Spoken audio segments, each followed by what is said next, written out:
घास में गुड़िया। एक राजा था, उसके 12 बेटे थे। जब वे बड़े हो गए तब राजा ने उनसे कहा कि तुम्हें अपने अपने लिए एक एक पत्नी ढूंढ कर लानी है। लेकिन वह पत्नी एक ही दिन में सूत काटकर कपड़ा बुने, फिर उससे एक कमीज सिलकर दिखाए, तभी मैं उसे बहू के रूप में स्वीकार करूंगा। इसके बाद राजा ने अपने बेटों को एक एक घोड़ा दिया। वे सभी अपनी अपनी पत्नी खोजने निकल पड़े। कुछ ही दूर गए थे कि उन्होंने आपस में कहा कि वे अपने छोटे भाई को साथ नहीं ले जाएंगे। 11 भाई अपने छोटे भाई को अकेला छोड़कर चले गए। वह रास्ते में सोचने लगा कि वह आगे जाए या लौट जाए। उसका चेहरा उतर गया था। वह घोड़े से उतरकर घास पर बैठ गया और रोने लगा। रोते रोते अचानक चौंक गया। उसके सामने की घास हिली और कोई सफेद चीज उसकी ओर आने लगी। जब वह चीज राजकुमार के पास आई तो उसे एक नन्ही सी लड़की दिखाई दी। उसने कहा, मैं छोटी सी गुड़िया हूँ, यहाँ घास पर ही रहती हूँ, तुम यहाँ क्यों आए हो? राजकुमार ने अपने बड़े भाइयों के बारे में बताया। उसने अपने पिता की शर्त के बारे में भी बताया।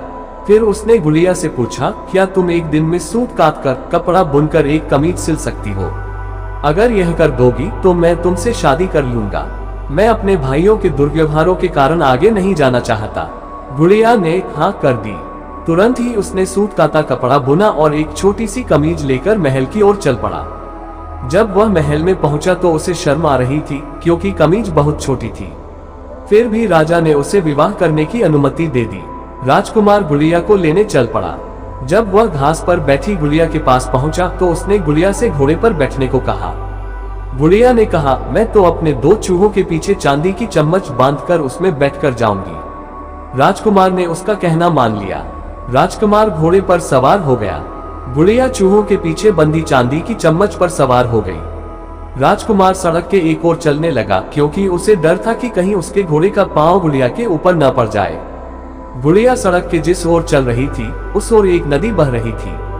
अचानक गुड़िया नदी में गिर गई, लेकिन जब वह नदी के अंदर से ऊपर आई तो राजकुमार के समान बड़ी हो गई थी। राजकुमार बहुत प्रसन्न हुआ। राजकुमार महल में पहुंचा तो उसके सभी बड़े भाई अपनी अपनी होने वाली पत्नियों के साथ वहां आ चुके थे। लेकिन उसके भाइयों की पत्नियों का न व्यवहार अच्छा था, न ही वे सुंदर थी। जब उन्होंने अपने भाई की सुंदर पत्नी को देखा तो वे सभी जल भून गए। राजा को पता चला कि बड़े पुत्रों ने छोटे राजकुमार के साथ दुर्व्यवहार किया है, तो उसने बड़े बेटों की खूब निंदा की। फिर छोटे बेटे को गद्दी सौंप दी। छोटे राजकुमार का विवाह गुड़िया के साथ धूमधाम से हुआ। अब छोटा राजकुमार राजा था और गुड़िया रानी। दोनों सुख से रहने लगे।